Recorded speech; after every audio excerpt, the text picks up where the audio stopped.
KTR Delhi both దూర్ high. ఇక జరిగింది ఆదిలాబాద్ లో టేకుల లక్ష్మి అని ఒక దళిత యువతి మీద జరిగింది రేప్ కేసే కదా. బిల్కిస్ బానో మీద జరిగింది కూడా రేప్ కేసు అనే మాట్లాడుతున్నారు కదా మీరు. ఢిల్లీ చాలా దూరం ఉంది రామన్న. కవితక్క గీన్నే నీ పార్లమెంట్ పక్కనే, నిజామాబాద్ పక్కనే ఉంటది ఆదిలాబాద్.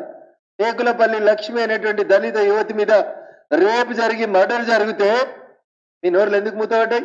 దళితుల గురించి మాట్లాడరా? తెలంగాణ మహిళల గురించి మాట్లాడరా? తెలంగాణలో మహిళల మీద అన్యాయం జరిగితే మా చెల్లె మాట్లాడేందుకు నోరు రాదా? అది సెక్యులరిజం కాదా? దళితుల హిందువుల గురించి తెలంగాణ ఆడపిల్లల మీద జరిగిన అన్యాయాల గురించి నోరిప్పేటందుకు రాని మీ ట్విట్టర్లు, మీ నోర్లు, మీ పేపర్లు ఎందుకు తెరుస్తున్నారు అంటున్నా. ఎవరికి వారసులు ఉందాం అనుకుంటున్నారు? నేను మళ్ళీ అడుగుతున్నా. రావణాసురునికి, శూర్పణఖలకు వారసులు ఉందాం అనుకుంటున్నా?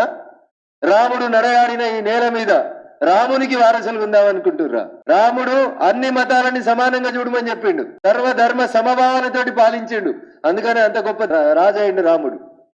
మీరేం చేస్తున్నారు? మీరు ఎందుకు మాట్లాడుతున్నారు? ఒక దాంట్లో ఒకటి, ఇంకొక దాంట్లో ఇంకొకటి ఎట్లా మాట్లాడతారు మీరు? అయినా మా తెలంగాణ మీడియా మిత్రులకి, మా తెలుగు మీడియా మిత్రులకి, ఇంటోటోగా మా మీడియా మిత్రులకి నాది ఒకటే అప్పీల్. నేను ఇట్లా మీడియా సమావేశం జరుపుతుంటే మా అధ్యక్షుని ఒక ప్రశ్న అడిగారు. మీరు బీజేపీ బీఆర్ఎస్ అన్నట కదా, రేపు పార్లమెంట్ లో కూడా కలిసి పోటీ చేస్తారట కదా. నేను ఒక లాజిక్ మీ ముందు ఉంచదలుచుకున్నాను. నేను నిన్న రాహుల్ గాంధీ మాట్లాడిన కొద్దిసేపటికి రామారావు గారు మాట్లాడతారు, రామారావు గారు మాట్లాడిన కొద్దిసేపటికి కవితమ్మ మాట్లాడుతుంది. So why can't you see all these three are in one line? Congress BRS రెండు ఒకటే లైన్ లో పోతున్నాయని ఎందుకు కనబడతలేదన్న మా మీడియా మిత్రులకి? చూస్తున్నారు కానీ మమ్మల్ని అనాలగానే అంటున్నామో అని మాకు బాధ అవుతుంది. అట్లా అంతెందుకన్నా మొన్నటిదాకా పార్లమెంట్ నడిచింది 3 నెలల కింద. ఫ్లోర్ లో మీటింగ్ అడ్జర్న్ అయితే, సెషన్ అడ్జర్న్ అయితే పార్లమెంట్ సెంట్రల్ రాహుల్ గాంధీ కూర్చుంటే ఓ పక్కన సురేష్ రెడ్డి గారు కూర్చున్నారు, ఇంకో పక్కన ద గ్రేట్ కే కేశవరావు గారు పోయి కూర్చున్నారు. What is this indicates?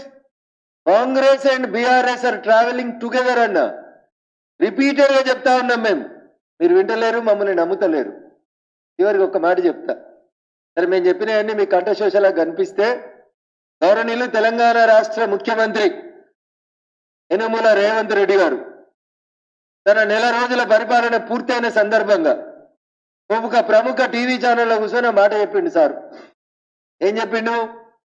Yashoda దవాఖానకి ఎందుకు పోయినావు నువ్వని అక్కడ ఉన్నటువంటి జర్నలిస్ట్ పెద్దలు అడిగితే, రాహుల్ గాంధీ గారు పోయి చూసి రమ్మంటే నేను పోయి చంద్రశేఖరరావు అనే మాజీ ముఖ్యమంత్రిని చూసి వచ్చిన అని ప్రస్తుత ముఖ్యమంత్రి యనమల రేవంత్ రెడ్డి పిసిసి అధ్యక్షుడు తెలంగాణ చెప్పిండు.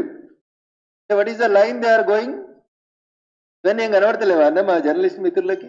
అందుకని దయించి don't mix BJP with BRS please.